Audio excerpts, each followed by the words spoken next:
আপনার সময় দেওয়া হয়েছে সকাল 9টায় আপনার হিয়ারিং হবে, আপনার সময় দেওয়া হয়েছে সকাল 9:30। আপনি তো তড়িঘড়ি সেই সময় মেনটেন করেই যাবেন, কারণ টেনশন তো আপনার, তাগিদ তো আপনার। গিয়ে দেখছেন যাদের হিয়ারিং করানোর কথা তারাই নেই, আসেননি তারা। ঠিক এরকম অভিজ্ঞতার সম্মুখীন হচ্ছেন কিছু মানুষ।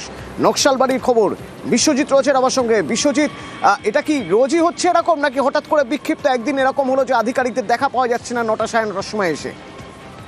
দেখো, প্রতিদিনের এই ছবি যদি সময় দেখা যায় 10টা থেকে এই নির্বাচন কমিশনের এসআইআর এর শুনানির হওয়ার কথা।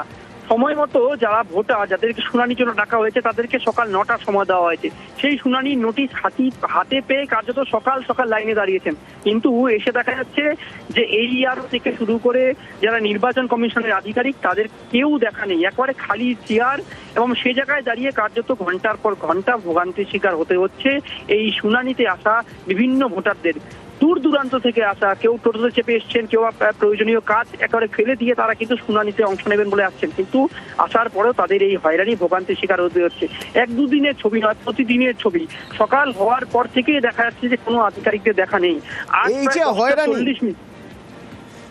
এই যে হয়রানি, সেই হয়রানির সঙ্গে মিশছে টেনশন, আতঙ্ক। যত সময় যাচ্ছে আরো বেশি মানুষ টেনসড হয়ে পড়ছে। হিয়ারিং এ কটার সময় এসেছে? 9টার সময়। এখনো কি আধিকারিক এসেছে আপনাদের? না, হয়নি, কিছু হয়নি। প্রায় তো 2 ঘন্টা হতে চলল। হ্যাঁ, 2 ঘন্টা হতে চললো তো, এখনো তো আসেনি। এখানে ডাকছে হিয়ারিং এর জন্য। সকাল 9টা থেকে 12টা লেখা আছে, আমরা 9টা ধরে দাঁড়ায় আছি, 11টা বাজতে চললো, এখনো কোনো এখানকার অধিকারী মানে মধ্যে এত বয়স্ক লোক আছে, বাড়িতে গিয়ে ইসি করলে ভালো হইতো। এটা খালি পাবলিককে, মানুষকে খালি হয়রানি করতেছে। এটা এত মানুষের হিয়ারিং হচ্ছে, আপনার কাজ নির্দিষ্ট সময়, যে সময় দিয়েছে নির্বাচন কমিশন সেই সময় হিয়ারিংয়ে পৌঁছে যাওয়া, কিন্তু আপনি পৌঁছে দেখছেন যারা হিয়ারিং করবেন তারাই নেই। হয়রানি, আশঙ্কা, টেনশন এবং অভিযোগ উঠছে আতঙ্কে, টেনশনে হৃদরোগে আক্রান্ত হয়ে মৃত্যু। ঠিক এরকমই অভিযোগ দুটো জায়গা থেকে পাওয়া গেল, এক উত্তর চব্বিশ পরগনা থেকে, আর একটি বাঁকুড়া থেকে।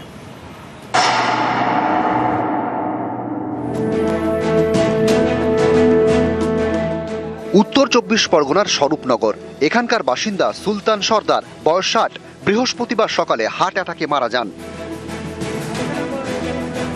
স্বরূপনগর থানার স্বরূপদায় সুলতান সর্দারের বাড়ি। গত শনিবার তাকে এসআইআর হিয়ারিং এ ডাকা হয়। সেই মতো স্বরূপনগর বিডিও অফিসে যান।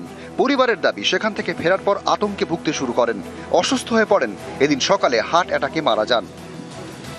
4-5 দিন আগে নোটিশ আসে, তো এসআইআর জন্য এবার সেই নোটিশ নিয়ে আব্বা যায়। যাওয়ার পরে ওখান থেকে বাড়ি এসি, আব্বা ওই যে বিছানায় শুয়ে পড়লো, আব্বার আর বলতে পারলাম না। মৃত্যুর কারণ একটাই হচ্ছে ওই এসআইআর।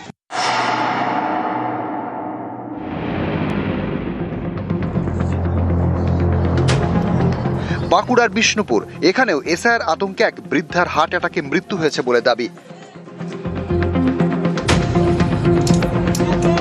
বিষ্ণুপুর ব্লকের ভরা গ্রাম পঞ্চায়েতের লেদারঘাট, এখানকার বাসিন্দা 65 বছরের রহিমা বিবি। 2002 সালের ভোটার লিস্টে তার নাম ছিল না। 2রা জানুয়ারি শুনানি। পরিবারের দাবি, শুনানিতে ডাকার পর থেকে আতঙ্কে ভুগতে শুরু করেন রহিমা। বুধবার রাতে তার হার্ট অ্যাটাক হয়, বাড়িতেই মারা যান।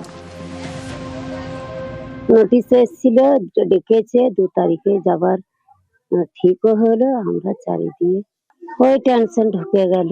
ওইটি যেমনি শুনল যে আমার তার আর কিছু নাই, আমার নাম নাই, আমি কাগজ পেলুম, আমার নামটাই আর হলো নি নাকি, ওইটা টেনশনটা হয়। উত্তর 24 পরগনা থেকে অনুপম সাহা এবং বাঁকুড়া থেকে দেবব্রত মণ্ডল, নিউজ 18 বাংলা।